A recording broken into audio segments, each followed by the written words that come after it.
Looking back on the whole marriage game from where I stand now, I gotta say the kids today seem to have a much better handle on it. My generation, man, getting a guy to the courthouse these days is like pulling teeth. All the smart ones have already wised up. You've probably seen a dozen guys like me stuck in some kind of limbo. I won't drag this out. Here's my story. Picture it. The wild 90s. The Soviet behemoth had finally crumbled, and everyone was gulping down this new, intoxicating air of freedom. The thing is, that first breath of new life turned out to be pretty toxic for most. For a lucky few, though, it was the push they needed for a total life makeover. My folks, a couple of brainy scientists, were part of that first wave. The second the borders creaked open, they packed up and bolted for a new life in America. Honestly, tons of people did the same thing back then. So, thanks to their guts and savvy, I ended up finishing high school and then college right there in the States.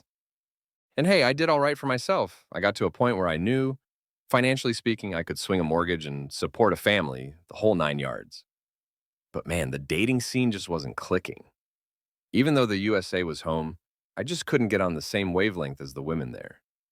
You know, they're incredibly driven and liberated, which is great. But they all seemed laser focused on climbing the corporate ladder, and then bam, life throws a curveball. I had to take a trip back to my historical homeland, Russia. A distant aunt had passed away, and as family, I needed to be there for the funeral.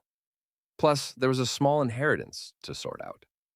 So I flew over, handled all the grim, necessary business, and decided to stick around for a bit to see how the old country was holding up. It was during one of those aimless walks that I saw her, the girl I felt I'd been waiting for my entire life.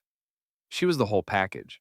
Brilliant, beautiful, a total bookworm, yet wonderfully modest and feminine. The moment we started talking, it hit me like a ton of bricks. This is her.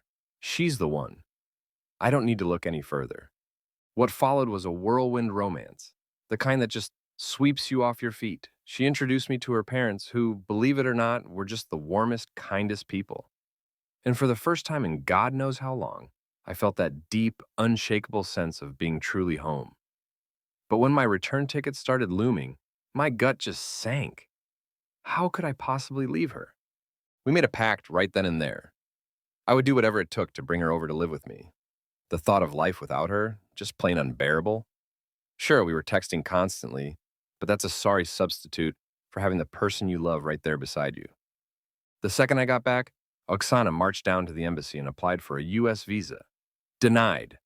They slammed the door right in her face, probably terrified she was just another person trying to immigrate and never leave.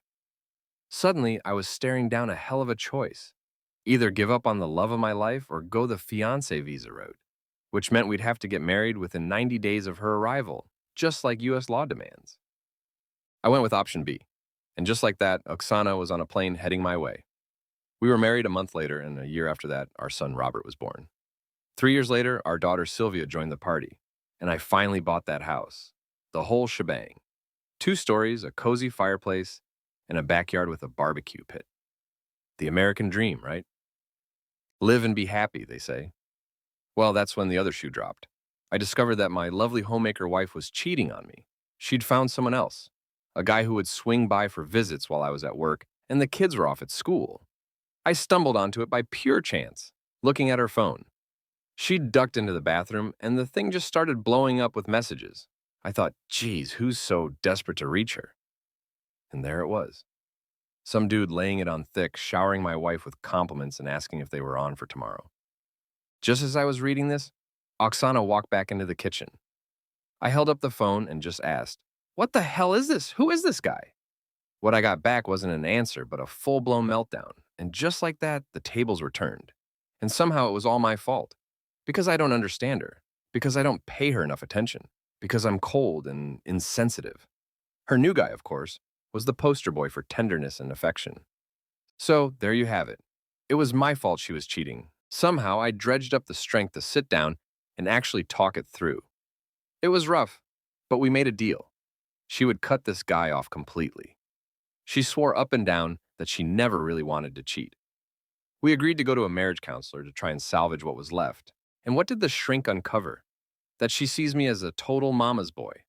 Mostly because I tended to side with my own mother when the two of them would bicker. We also learned that she's physically incapable of just saying what she means. That's just her wiring, apparently. The problem? I'm completely dense when it comes to her subtle hints. So, the grand proposal was for us to work on our relationship and try to mold ourselves into these ideal partners for one another. Do I want any of this? Honestly, hell no. The forgiveness just isn't there. And the disgust, man, it's just stuck in my throat, and I can't seem to swallow it. But here's the kicker: I can't divorce the woman either. I did my homework, read up on our state laws, and found out that on top of child support, I'd be on the hook for alimony to my ex wife. Her salary is peanuts compared to mine. So I'd be bankrolling her life indefinitely, or at least until she decides to get married again. What if she never does? She could just play the field for years, living it up on my dime. And that's after she'd already walk away with half the value of the house we built together. Oh, and the lover? The second he got wind of my position, that I wasn't going anywhere and there was no happy future for them, he ghosted her, vanished. So now, my dear Oksana, who was basking in the attention of two men, is sitting all alone with neither. I'm not granting her a divorce, but I'm not speaking to her either. We're just existing. What's next? Your guess is as good as mine.